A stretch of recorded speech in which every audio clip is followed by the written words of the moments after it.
खूनी उसी बिल्डिंग में खड़ा होगा, वन विहार में। लेकिन सर कंफर्म कैसे करेंगे? पतंग उड़ा के करेंगे। पतंग उड़ा के? हाँ अभिजीत। अच्छा एक बात बताओ, तुम में से किस किस को पतंग उड़ाना आता? सर मैं बहुत अच्छी उड़ाता था। सर पतंग उड़ा ले। अच्छा, लेकिन इस बार नहीं। इस बार पतंग मैं उड़ाऊंगा, क्योंकि हर बार तुम लोग मजे लूटते हो हर बात में। मतलब सर आप पतंग उड़ा के पंकज को मारने की कोशिश करेंगे? ये क्या बोल रहे हैं सर आप? डरते हो पंकज? तो तुम एक सीआईडी ऑफिसर हो, मरने से डरते हो? सीआईडी ऑफिसर वो होता है जो देश के लिए, लोगों के लिए अपनी जान निछावर करता है। चाहे पतंग से गला काट के ही क्यों नहीं। क्या बोल रहे हो सर? चढ़ जाओ सूली पे चढ़ जाओ। सर होता है कभी कभी। प्लीज चढ़िए। चलो चलो।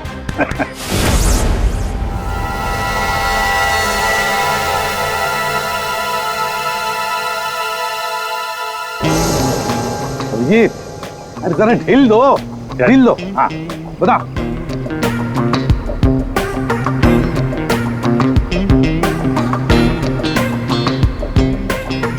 वाह सर वाह। अभिजीत अभिजीत, जैसा पूरा ढील देना। जय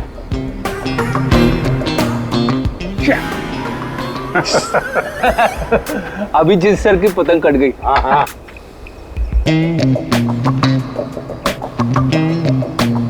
अरे यार, अरे वाह सर वाह। आप पतंग को ना एक बार उस पुतले तक लेके जाइए, हमारा शक यकीन में बदल जाएगा।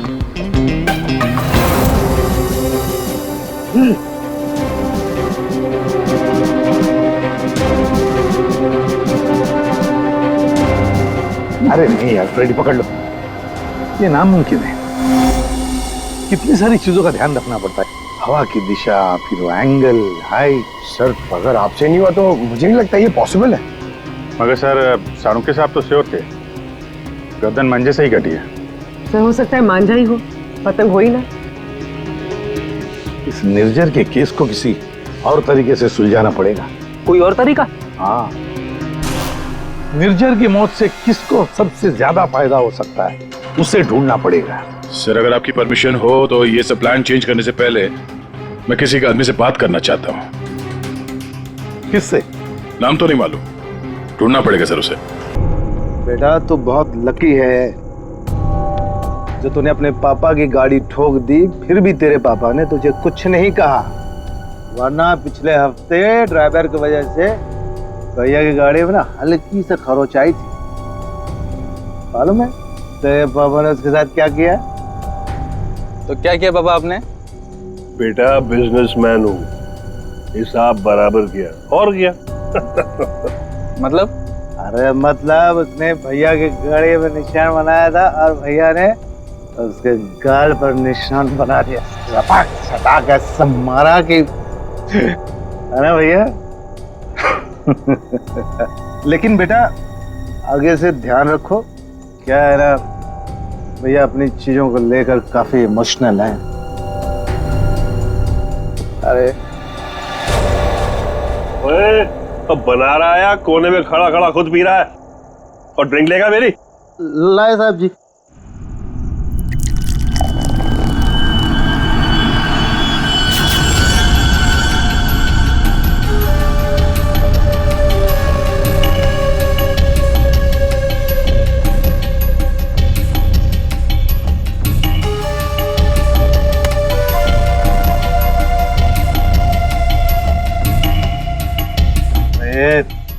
इतना कांप क्यों रहा है? हाँ संभाल के रख।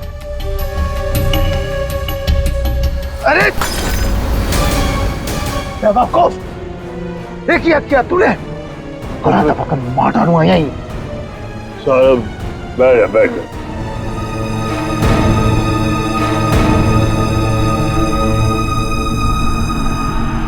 गलती हो गई ना, कोई बात नहीं, गिलास ही तो था। साहब गलती होगी, वो हाथ से गिलास।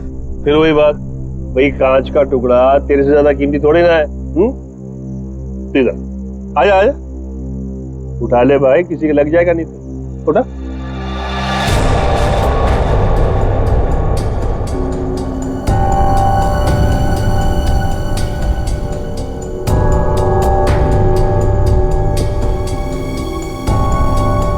ओए, ये ग्लास ना एक बॉक्स में दर्जन भर मिलते हैं, लेकिन तू तो एक ही है, इकलौता मेरा वफादार। हाँ? लेकिन तुझ जैसे दर्जन भर भी बेच के आओ ना, बदले में ऐसा एक भी गिलास नहीं मिलने वाला, समझा? अभी मेरी पगार में से काट। ये जो तूने किया है ना, उसके बाद तुझे पगार देने वाला कौन है? अब बड़े बड़े मुंह क्या देख रहा है? चल जाके दूसरा ड्रिंक बना के ला, चल। सुन, इस ग्लास संभाल कर लाना, वरना टूट गया ना तो तुझे भी बसंती कर कांच के टुकड़ों पर नचाऊंगा। हेलो हेलो, अरे कौन बोल रहा है? आपके कपड़े चेंज करवा देता हूँ। आयो तू ठीक करा, चल चल चल चल। हेलो, और मुंह में जुबान नहीं है क्या? हेलो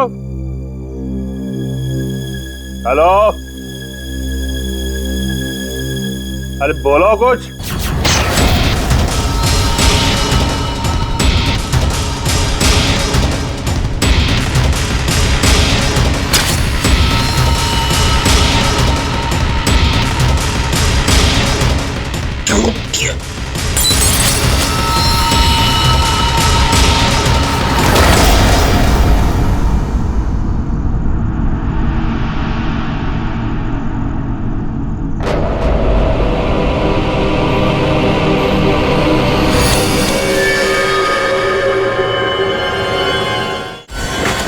मैं सच कह रहा हूँ, मैंने कुछ नहीं किया। और तूने ऐसा क्यों किया? मैं तुझे जान से मार डालूंगा, मैं तेरे टुकड़े टुकड़े कर दूंगा। तूने मेरे भाई को क्यों मारा? बोल। रुक जा, छोड़ो छोड़ो छोड़ो छोड़ो, उड़िए उड़िए, छोड़ो क्या कर रहे हो? मेरे भाई को, इसने मेरे भाई का खून। सब शांत हो जाओ, हमें अपना काम करने दो, सब कुछ सामने आ जाएगा, समझा?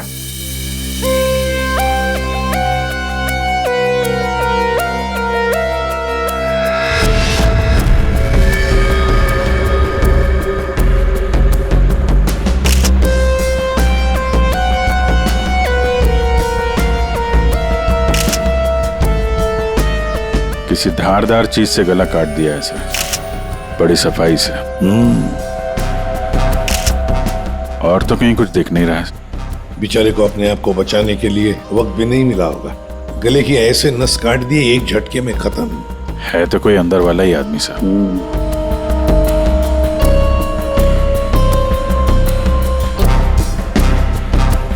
जरा बताओगे एग्जैक्टली क्या हुआ, क्या था यहाँ पर? तुम्हें ऐसे क्यों लगता है कि मोनू ने ही निर्जर को मारा होगा? क्योंकि उस वक्त छत पर इनके और मोनू के अलावा और कोई नहीं था सर। आप कहाँ थे? मैं नीचे किचन में थी हमारी कुक के साथ। और ये दोनों तो यहीं पे थे ना, छत पे? नहीं सर, हम नीचे गए थे कमरे में। सर इसने ना मेरे कपड़े पर वाइन गिरा दिया था, तो कपड़ा बदलने के लिए मैं इसके अमन के साथ नीचे गया था। तो मतलब कुछ देर के लिए तुम लोग जब गए थे नीचे, तब किसी ने निर्जर को मारा है? अरे सर किसी ने नहीं, इसने मेरे भाई का खून किया। इसने मेरे भैया का वाइन का गिलास इसने तोड़ दिया, तो भैया ने इसे मारा, और बदले में इसने मेरे भैया का खून कर दिया। इसने ही खून किया सर। मैंने नहीं मारा साहब जी को, मैं तो दूसरा गिलास लाने के लिए गया था, तो साहब पे मेरे सामने हमला हो गया और डर के मारे मेरे हाथ से गिलास छूट गया। मैं सच कह रहा हूँ साहब, मैंने नहीं मारा। तुमने हमला होते हुए देखा था? जी साहब। सर आप इसकी बातों में बताइए, ये बकवास कर रही है। सर मैंने कहा ना सर, इसने ही खून किया सर। इस शकल से खून ही लगता है। नहीं साहब, मैंने खून नहीं किया साहब, हमें पहली बार थोड़ी ना मारे थे। 10 साल से उनकी गालियां खा रहा हूँ, कि मार खा रहा हूँ, यही मेरी जिंदगी थी। मेरी हिम्मत कहाँ की मैं साहब को। नहीं साहब, मारना तो दूर, मैंने हाथ तक नहीं लगाया। मैं सच कह रहा हूँ साहब। तो किसने मारा मेरे पति को? भगवान ने मारा। क्या बोला? भगवान ने मारा? मैंने कहा ना सर, ये बकवास कर रही है।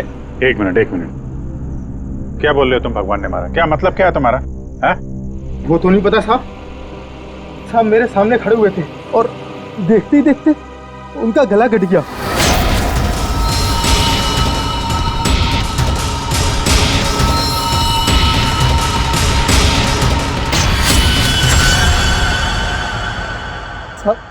ना तो कोई चाकू, ना कोई खंजर, कोई हथियार भी नहीं, और कोई हथियार चलाने वाला भी नहीं साहब।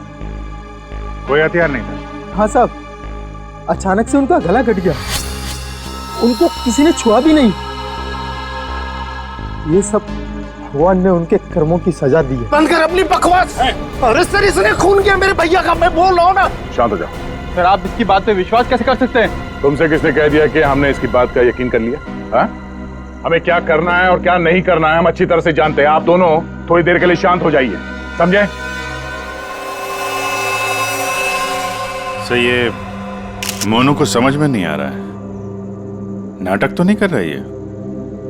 अभिजीत, अगर ये मोनू नाटक कर रहा था तो किसी और के नाम पे डाल देता खून, है ना? ये सब भगवान का चमत्कार वगैरह ये अजीबोगरीब कहानी नहीं बनाता वो। शायद गुमराह करने के लिए सर।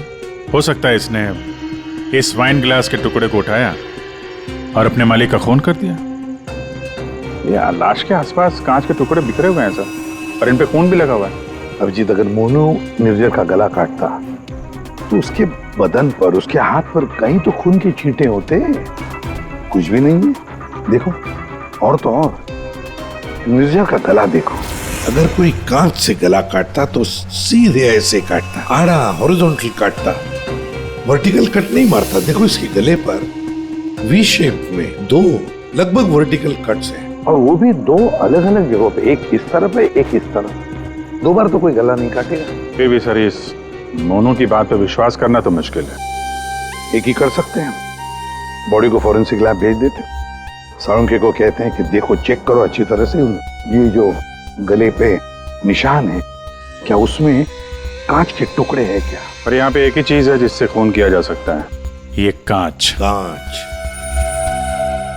अंकिता, जरा बताओ, क्या तुमने किसी को तुम्हारे घर के अंदर आते जाते देखा?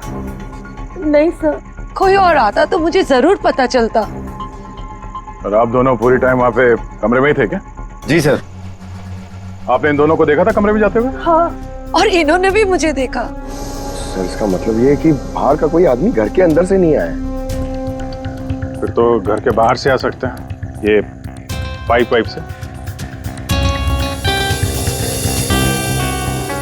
फिर एक काम करो, इन सब की स्टेटमेंट्स ले लो, इस कुक के भी, और मैच करके देखो, देखो कितना सच बोल रहे हैं ये लोग। और अंकिता, तुम बैठ जाओ। आइए आइए, चलो। निर्जर का गला काटने के लिए खूनी इसके नजदीक तो आया ही होगा, या नजदीक पहुंचा कैसे? सर, शायद पाइप या एसी वेंट से चढ़कर आया हो। एक काम करो, आसपास रहने वाले लोगों से पूछताछ करो, देखो क्या उन्होंने किसी को पाइप से बिल्डिंग में चढ़ते हुए देखा है क्या? रेडी? सर। रेडी? काम करो, इस बिल्डिंग की सीसीटीवी फुटेज चेक करो।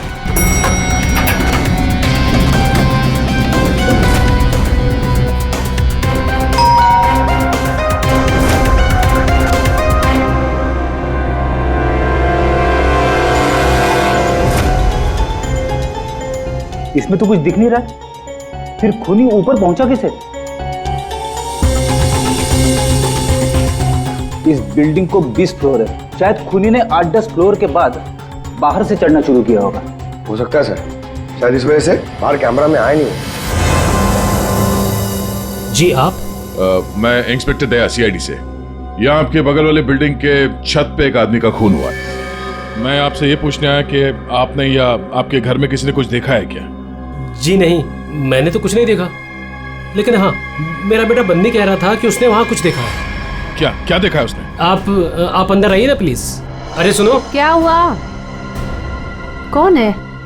ये CID से हैं, बता रहे हैं पास वाली बिल्डिंग में किसी का खून हुआ है। क्या? आपके बेटे ने क्या देखा? सर मेरे बेटे ने जो भी बताया वो बड़ा अजीब सा था कि क्या? कि मैंने उसे उसी वक्त डांट दिया। मुझे लगा शायद उसका कोई वहम होगा। क्या बता रहा था वो? सर, हमारा बन्नी तो आजकल वैसे ही मनगढ़ंत बातें करता रहता है, शायद ज्यादा टीवी देखने का असर है ये। सर, हमें लगा ये भी ऐसे ही कुछ होगा। मैं सच बोल रहा हूँ सर, ये सब मैंने अपने टेलीस्कोप से देखा है। वो आदमी मर गया ना सर। हाँ बेटा, तुमने देखा उस आदमी को किसने मारा? किसी को बिल्डिंग पे चढ़ते हुए देखा, ऊपर आते हुए? कोई भी नहीं था। कोई भी नहीं था?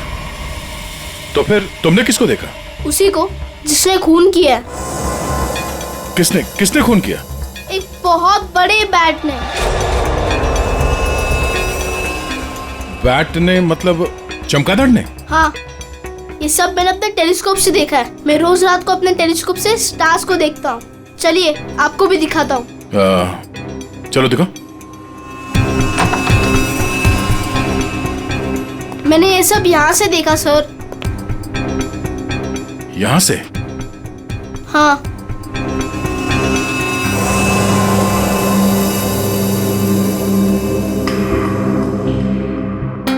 मैंने सच में देखा था अंकल। बेटा आपका फेवरेट सुपर हीरो कौन है? बैटमैन। ओह बैटमैन। ठीक है, आपने आज सीआईडी की बहुत मदद की। Thank you. मैं चलता हूँ। Thanks. Thank you sir.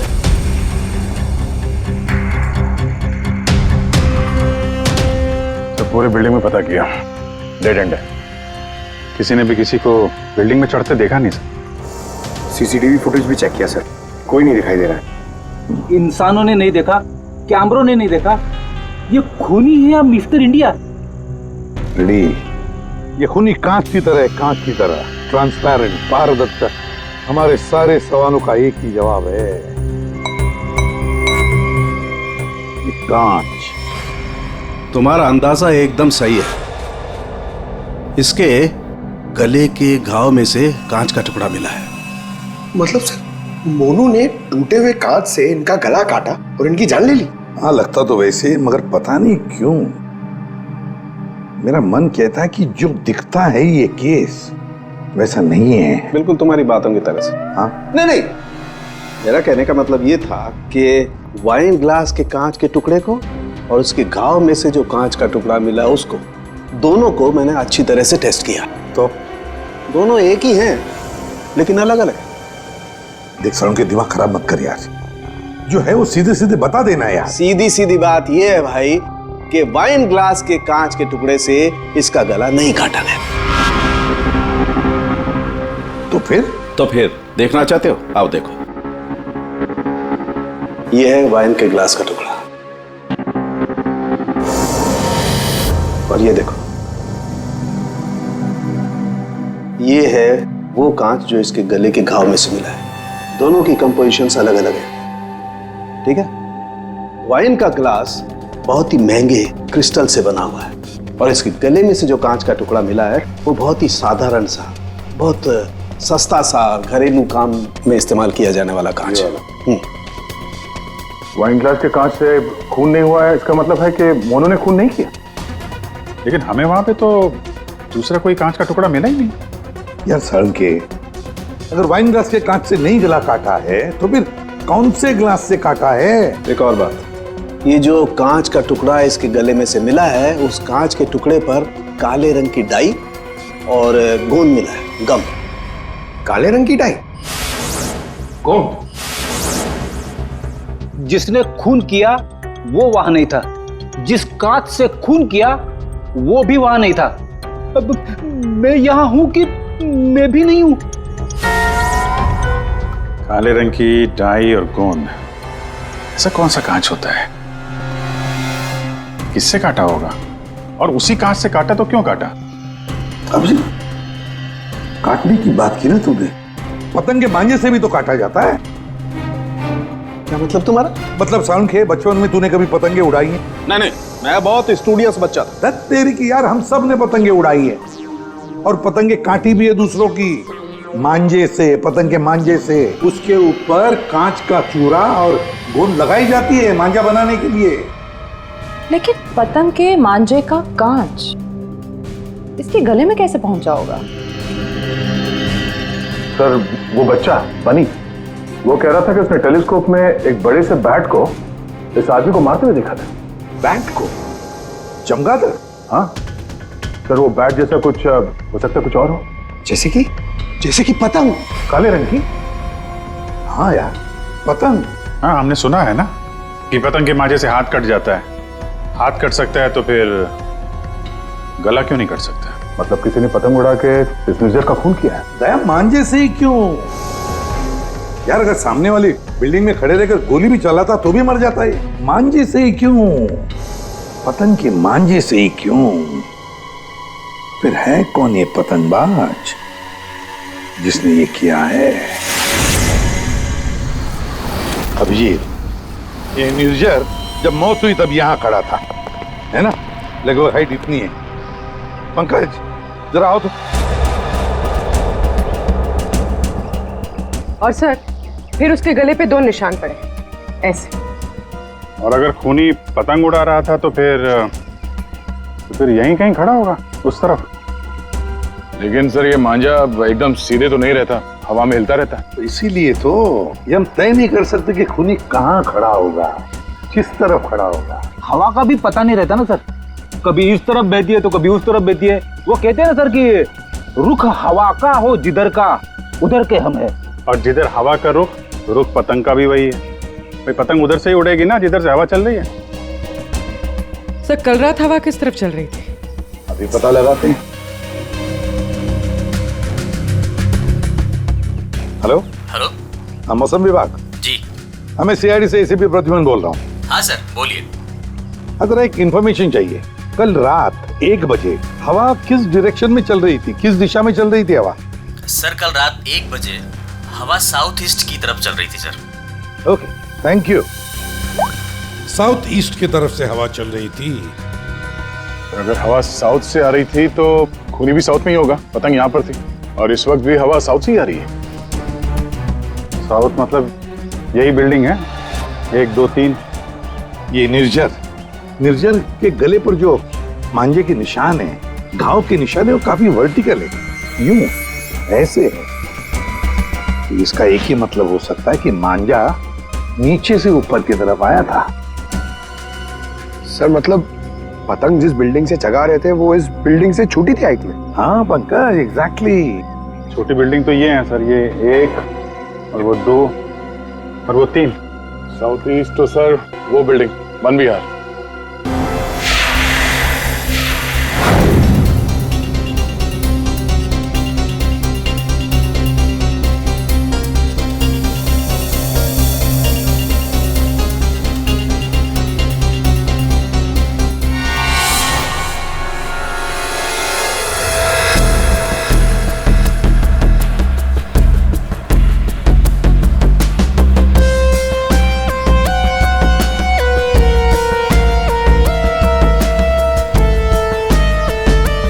Altaf भाई, पतंग उड़ाने के लिए आपकी उम्र कुछ ज्यादा नहीं है? क्यों? पतंग उड़ने से पहले नाम और उम्र पूछती है क्या? हाँ, अगर आप जानना चाहते हो तो मैं बता देता हूँ। मैं इंस्पेक्टर दया, सीआईडी से। मैं यहाँ एक केस के सिलसिले में आपसे कुछ पूछने आया हूँ। कहिए। अल्ताफ भाई ये बताइए, क्या इस तरह के मांझे से किसी की जान ली जा सकती है? मतलब गला काटा जा सकता है? अरे क्या कह रहे हैं जनाब, ये तो मेरी रोजी रोटी है, ये तो मेरे परिवार का पेट पालने के लिए, ना कि किसी का गला काटने के लिए। अल्ताफ भाई फिक्र मत कीजिए, ये सिर्फ जानकारी के लिए पूछ रहा हूँ। यहाँ बाजार में सबसे पूछा तो सबने यही बताया कि यहाँ सबसे समझदार और जानकार आदमी इस पेशे में आप ही हैं। मेरे सवाल का जवाब देंगे आप?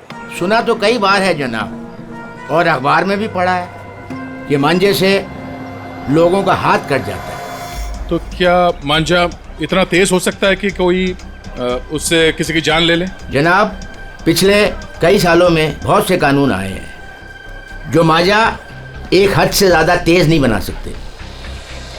अब इसी को देख लीजिए, आजकल ऐसे मांझे बनते हैं रुई के, कांच के नहीं, और सस्ते से सस्ता है और उड़ाने में भी उतना ही मजा आता है। अल्ताफ भाई कोई तो होगा जो इतनी तेज मांझा बनाता है, कांच वाला, और लोग खरीदते भी होंगे। चोरी छुपे तो यहाँ हर किस्म के काम होते हैं। मुझे नहीं लगता जनाब कि मांझा बनाने वाले किसी एक का काम है, और अगर बनाना भी पड़ता होगा तो कांच का मसाला उसको खुद ही बनाना पड़ता है और खुद ही उसको लगाना पड़ता है। ये बड़े जोखिम का काम है, इसमें उंगलियां भी कट सकती हैं।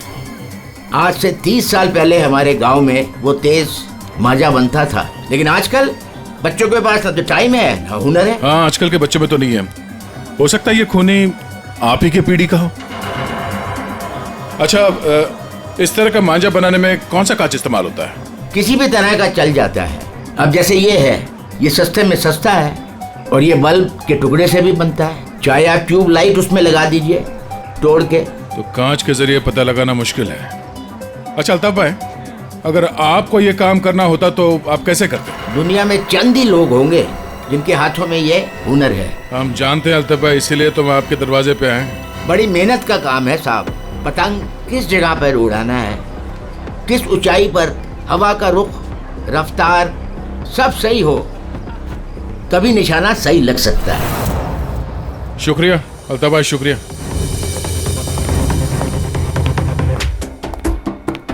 सर, सर ये वो लोगों की सस्पेक्ट लिस्ट है जो निर्जर को मार सकते हैं।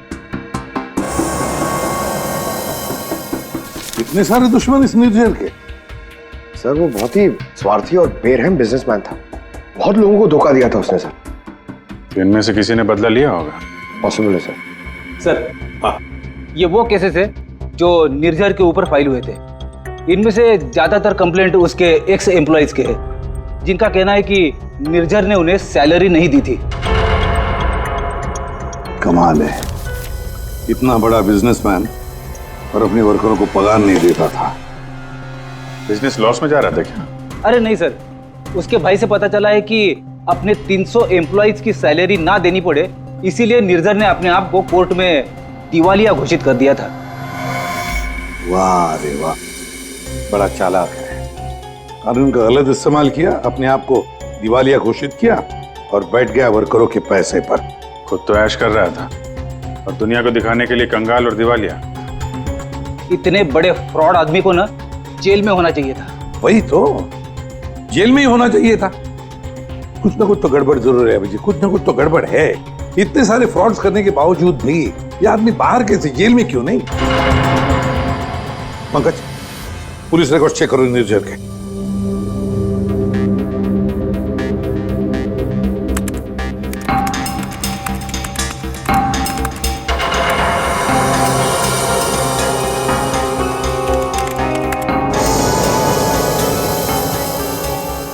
सर पुलिस रिकॉर्ड तो है। क्या? 5 साल पहले निर्जर कस्टडी में लिया गया था सर। ये मगर सर सिर्फ 1 घंटे के लिए। क्या? सिर्फ 1 घंटे के लिए? कमाल है सर, 1 घंटे के लिए कौन जेल में जाएगा? इतना बड़ा फ्रॉड किया और सिर्फ 1 घंटे के लिए? ओ, सर ये फ्रॉड के लिए तो अंदर गया ही नहीं था, हिट एंड रन केस के लिए गया था। किसको उड़ाया इसमें? ज्यादा डिटेल तो दिख नहीं रही इसमें। अरेस्टिंग ऑफिसर कौन है देखो? Inspector Rane, Versova police station. कैसे राणे साहब? हाँ ठीक है, बोलिए। जरा ये फोटो देखो राणे, इसका नाम निर्जर है और 5 साल पहले आपने किसी केस में अरेस्ट किया था इसे। हाँ याद है मुझे, इसे तो हमने हिट एंड रन केस में पकड़ा था। एक्सीडेंट? किसका एक्सीडेंट हुआ था? एक बच्चे का एक्सीडेंट हुआ था, मगर बाद में पता चला कि गलती बच्चे की थी। बच्चे की गलती? कैसे? बच्चे भागते हुए अचानक रोड पे आ गया और इस कार से टकरा गया। अच्छा, अचानक भागते हुए आया। क्या क्या हुआ, क्या था? कोई इसको दौड़ा रहा था या वो किसी का पीछा कर रहा था? सर पतंग के पीछे। पतंग? हाँ सर, वो ऊपर देख के भाग रहा था पतंग पकड़ने के लिए। उसे पता ही नहीं चला कि कब वो रोड पे आ गया। वैसे बड़ी अच्छी याददाश्त है आपकी। इतने सालों के बाद भी आपको निर्जर केस के बारे में सब कुछ याद है? सर ऐसे बेरहम इंसान को कौन भूल सकता है? बेरहम क्यों? माना एक्सीडेंट में उनकी गलती नहीं थी, कम से कम देखना तो चाहिए था ना कि बच्चे का क्या हाल हो गया। उसको बच्चे से ज्यादा इम्पोर्टेंट था टाइम पे मीटिंग में पहुंचना। उस बच्चे का बाप अभी भी याद है मुझे। क्यों, कुछ किया था क्या उसने? कुछ नहीं। कुछ नहीं मतलब? सर कुछ नहीं किए, इसीलिए तो याद है। ना कुछ कहा ना कुछ सुना। जब उसे पता चला कि निर्जर को छोड़ना पड़ रहा है तो पुलिस स्टेशन के बाहर ऐसे खड़ा रहा जैसे सांप सूंघ गया हो, जो कोई फर्क नहीं पड़ा हो। फिर वो चला गया। उसका फोटो तो होगा ना आपके पास? सर वो ओपन एंड केस था, एक्सीडेंट साबित होने के बाद कोई इन्वेस्टिगेशन करने की जरूरत ही नहीं पड़ी। अच्छा, नाम वाम तो लिखा होगा ना उसका कहीं? हाँ सर, 1 मिनट। कदम वो निर्जर केस की फाइल देना।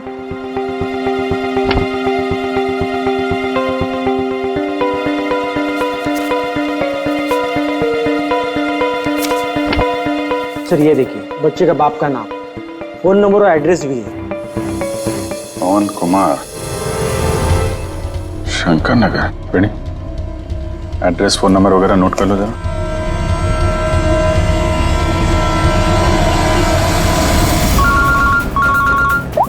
हाँ अभिजीत, तो वो निर्जर के हिट एंड रन केस से एक लीड मिला है।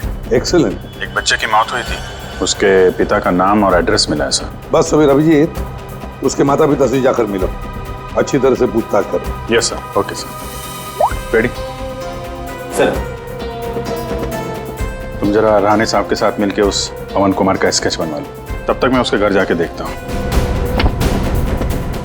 क्या हुआ साहब? आज सुबह पतंग उड़ा के गए, फिर पूछताछ भी की, अब क्या हो गया? ये आप लोग इतने ही हो? यहाँ पे तो 5 गार्ड लिखे हैं, ये 5वां कहाँ है? हाँ साहब, शंकर आया था कुछ महीने पहले नौकरी पे, फिर अचानक साहब आज सुबह नौकरी छोड़ के चला गया। नौकरी छोड़ के चला गया? क्यों? पता नहीं साहब, वो गांव से उसके लिए कोई बुरी खबर आई थी तो बिना बोले साहब चला गया सब। कल रात जब खून हुआ तो शंकर तो था, उसके बाद घर गया है। ओहो।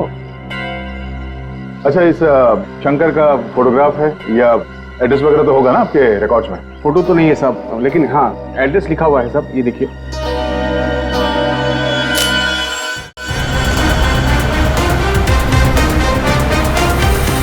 हाँ सर, एड्रेस तो मिल गया है, पर मुझे लग रहा है कि ये एड्रेस गलत हो सकता है सर। शंकर ने खून किया है सर, फिलहाल तो फरार है, पर उसने निर्जर को क्यों मारा होगा ये मकसद तो समझ में नहीं आ रहा है सर। ये पवन कुमार के घर में तो ताला लगा हुआ है, पड़ोसी बता रहे थे कि बच्चे के एक्सीडेंट के 2-3 साल के बाद उसकी माँ ने उसके गम में आत्महत्या कर ली। और ये पवन का क्या हुआ? सर वो तो 3 साल पहले ही घर छोड़ के चला गया, उसके बाद से वापस नहीं लौटा। मुझे तो इसी पे शक है सर। 1 मिनट अभिजीत, ये पवन 3 साल पहले घर छोड़कर चला गया और फिर अचानक अब जाग उठा बदला लेने के लिए? क्या कर क्या रहा था 3 साल तक? एक मिनट सर, एक मिनट। अभिजीत, ये पवन अपने घर से कितने साल से गायब है? ये 3 साल पहले। क्यों 3 साल से? अच्छा सर, वो पवन कुमार का स्केच बनने वाला था, बन गया वो? देखता हूं।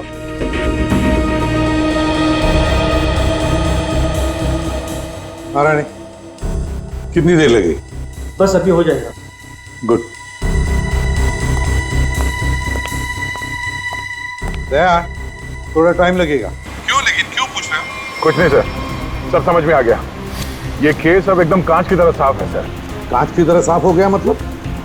क्या कहना क्या चाहते हैं? सर मैं कुछ काम करना भूल गया हूँ सर, मैं थोड़ी देर में पहुंचता हूँ सर ब्यूरो। ठीक है, जल्दी आ जाओ।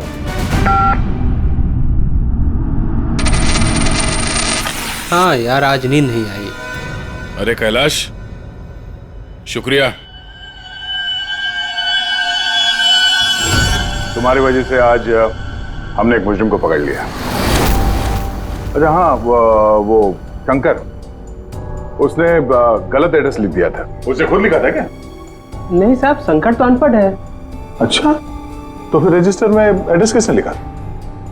जी साहब, मैंने। तो यहाँ जितने भी नए गार्ड्स आते हैं उनका नाम, नंबर, एड्रेस सब तुम्हें लिखते हो?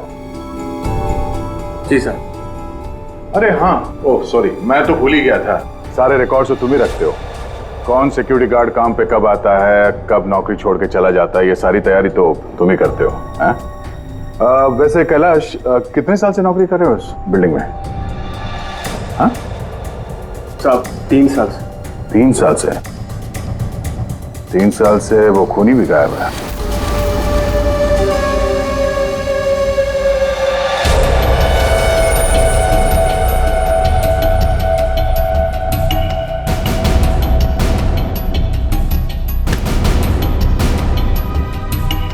निर्जर के खून के इल्जाम में मैं तुम्हें गिरफ्तार करता हूं, पवन कुमार। पवन कुमार? हमारा नाम तो कैलाश है साहब। वो आपको शायद कोई गलत फहमी हो रही है हमको पहचानने में। लेकिन मुझसे कोई गलती नहीं हो रही है मिस्टर पवन कुमार। ये क्या है साहब? हाँ क्या है साहब, आपको कोई नहीं मिला तो एक गरीब को फंसा रहे साहब। अच्छा,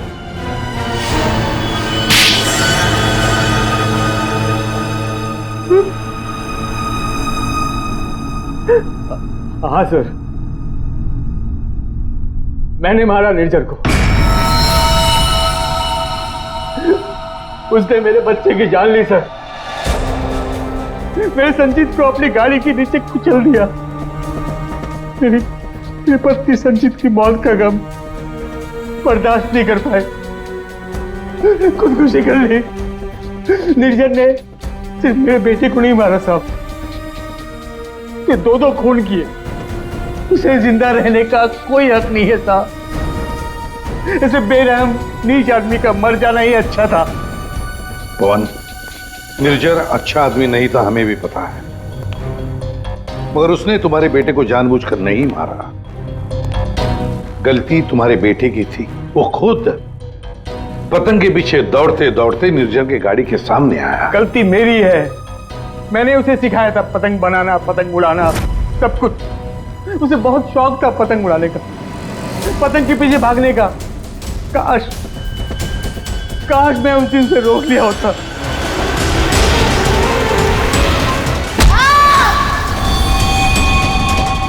तो बेटा जिंदा होता। देखो, हम तुम्हारा दर्द समझ सकते हैं, लेकिन तुम्हें यह भी समझना चाहिए कि वो एक एक्सीडेंट था, लेकिन एक्सीडेंट के बाद वो मेरे बच्चे को बचा सकता था ना। क्या मतलब? जब पुलिस ने उसको रिहा किया, सर आप बच्चे को अस्पताल तो लेके जा सकते थे ना। बच्चे की हालत देखी थी आपने, कौन से लत पर था वो? अगर मेरी गाड़ी की सीटें खराब हो जाती तो कौन जिम्मेदार होता? मैंने कसम खा ली थी साहब, जिस तरह एक पतंग ने मेरी संजीत की जान ली, निर्जर की मौत भी पतंग से ही होगी साहब, पतंग से ही होगी। और इसीलिए तुमने 1 बिल्डिंग में नौकरी शुरू कर दी, ताकि तुम अपना बदला आसानी से पूरा कर सको। पिछले कुछ सालों में वन विहार में जितनी भी चोरियां हुआ करती थी, वो सब मैंने ही करवाई थी, ताकि किसी को भी छत पे जाने की अनुमति ना मिले। फिर रोज पतंग उड़ाने की प्रैक्टिस करने लगा। निर्जर पर ध्यान रखने लगा कि छत पे कब जाता है, कितनी देर रहता है। मुझे पता था कि कौन से कोने में उसका मोबाइल का नेटवर्क का टावर मिलता है। वो हमेशा बात करने वहीं आता था साहब, और मैंने सोच लिया था उसे वहीं मारूंगा। और उसे मारने के लिए मैंने मांझा बनाना शुरू कर दिया। काली पतंग बनाई, मैं तैयार था साहब, बस हवा का रुख और तेजी का इंतजार था मुझे। और एक दिन भगवान ने मेरी सुन ली, सब कुछ सही था। मैंने निर्जर के मोबाइल पे फोन किया, पतंग उड़ाई और उसका गला काट दिया। जिस मांझे से तुम अपनी जिंदगी का इंसाफ करना चाहते थे, उसी मांझे ने तुम्हारी जिंदगी की रेखा बदल दी। तुम्हें कड़ी से कड़ी सजा होगी। हाय बनी, ये आपके लिए। ये किस लिए? केस सॉल्व करने में आपने हमारी मदद की है, इसलिए हमारी तरफ से ये थैंक यू गिफ्ट। लेकिन जब तुम पतंग उड़ाओगे जरा संभाल के, तो तुम्हारी मम्मी या पापा साथ में हो तभी उड़ाना, अकेले नहीं। जैसे तुम टेलीस्कोप से स्टार्स देखते हो ना, वैसे ही जब तुम ये पतंग उड़ाओगे मैं इसे देखूंगा। प्रॉमिस? पक्का वाला प्रॉमिस।